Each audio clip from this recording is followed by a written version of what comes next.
তোমরা যুদ্ধ দেখেছো, আমি কিন্তু আমার সিনেমা দেখেছি, আর কিছু দেখিনি। তোমরা কি দেখছো না, কে কি বলছে কি বলছে না, আমার কাছে কোনো ম্যাটার করে না। সত্যি এটাই যে আজকে আমি বুম্বাদার স্পেশাল স্ক্রিনিংয়ে এসেছি।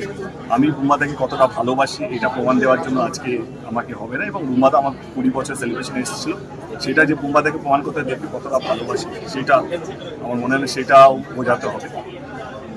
ভালোবাসা দিয়ে ইন্ডাস্ট্রি চলে, যুদ্ধ করে ইন্ডাস্ট্রি চলে না। আমরা চাই কি সব ইন্ডাস্ট্রি ভালো নয়, সব ছবি আমাদের ইন্ডাস্ট্রিতে চলুক, যাতে মানুষের অভ্যেস যে সিনেমা দেখা সেটা যেন বেঁচে থাক। সেটা পরে আমার ছবি হোক বা দাদার ছবি হোক, অন্য কারোরই ছবি হোক না কেন, মানুষ যেন সিনেমা দেখতে আসে।